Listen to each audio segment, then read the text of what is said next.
Yeah, it's just a clips channel, you know, like videos but shorter.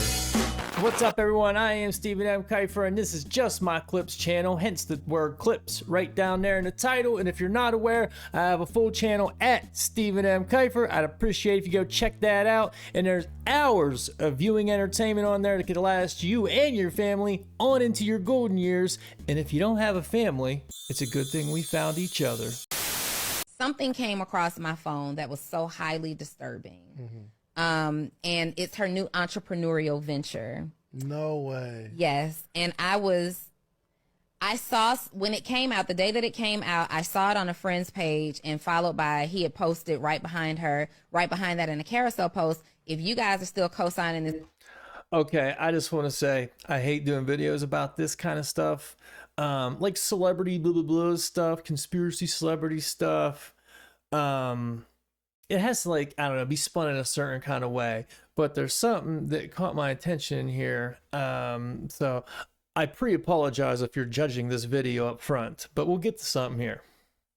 And this girl, like, I cannot be friends with you because what she's doing for the culture is just trash. But this young lady released a lip gloss line. The lip gloss line, look at it right her now. lip gloss line has different flavors. For example, coochie juice, booty hole brown, sex on my period, yellow discharge, gonorrhea, and nut. Oh, no. There's no way that that's cool.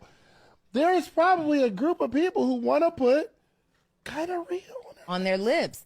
And it came as a result of her doing this podcast interview, I believe, where she talked about she doesn't use condoms during sex. Like, don't come around her trying to smash with a condom. And they asked if she'd ever had STDs. And she's like, yeah, plenty of them. And she talked about gonorrhea and, you know, all this stuff. And now she's taken that viral moment and created this lip gloss line. And again, coochie juice, booty hole brown, sex on my period, gonorrhea, yellow discharge, and nut are the coochie pink, are the fragrant or the flavors, so to speak, of this lip gloss. The colors of this lip gloss. And as it relates to like business, if you want to wear some lip gloss called yellow discharge, Bruh. I got on that new booty hole brown. Booty hole brown is so funny. That should just be her name. Sexxy Redd, clearly who they're talking about. She should just change her name to Booty Hole Brown. That would be, well, funnier anyways. My coochie pink, my booty hole brown. Oh, yeah! But, I mean, it is, like, you know, like, how can we trash society anymore? because fuck you. Because they keep bringing these girls, making these girls famous are just... I mean, they're just not good for society as a whole, you know what I mean? They're just destroying the mentality of these young girls. Bitch, I just got a Lambo. I'm the youngest flex of the century, and I'm only 9 years old. What are y'all doing with your lives? Y'all only hating on me because y'all broke and jealous. And they've been doing it to music and rap music, as long as I know, rap music for sure.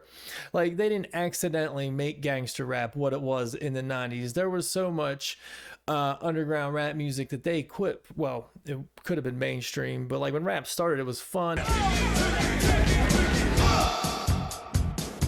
And it wasn't all about super gangster, I'm gonna unalive this person and sell drugs and blah, blah, blah, blah. Rock you in your face, stab your brain with your nose bone. You all alone in these streets, cousin. But then they started pushing that culture. Where's the N-words? I'm looking for the hose. Quit playing, N-word. Come suck a toe. Hey, there's a prison population to fill up, so let's make this the cool thing to do. Of course they did it intentionally. It doesn't matter whether or not they were deprived as a youth. It doesn't matter or not whether or not they had no background that enabled them to become Today, Junior? socialized into the fabric of society. It doesn't matter whether or not they're the victims of society. So I don't want to ask what made them do this. They must be taken off the street, but they are in jail. Come on, Bretta. I don't know what their goals are, but they're not good. So I would assume this is all orchestrated, and that's, I guess, what this lady was saying here. Because I feel like when something gets too masculine, they how do I say this for these YouTube streets? They make it less masculine. We'll just say that, because rap music, was super gangster, super tough, you know, in the 90s going into the 2000s, and then probably just a little too masculine for their liking. So we'll go ahead and feminize a little bit, start putting some of these rappers in, you know, I don't know, wearing dresses, which is super nice. I mean, they just love dresses, and that's what they wanted to do. A guy named Young Thug, which, talk about an original name there. Who came up with that? Put him in a dress. But if you think about it, they did the same thing to rock music. So my timeline's probably not going to be flawless, but like in the 60s, rock and roll, which wasn't very rock and rollish, but it was new to you. It was a little, you know, a little heavier than things were.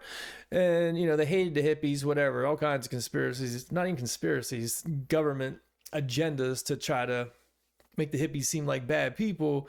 But then when rock got heavy, you know, into the 70s, like, you know, with like Ozzy. Sharon!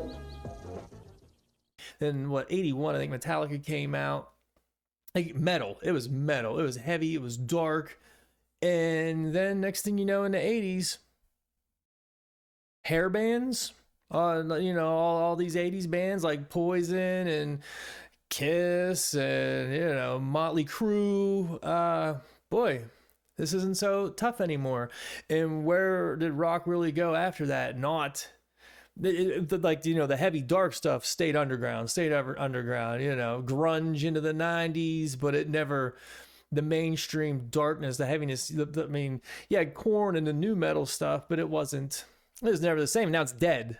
And rap music, it does not live mainstream anymore. So kind of on the same timeline. Was that an accident? Did it just run its course? I don't know. I would personally think, no, not so much. Hey, thanks for watching. Please like and subscribe.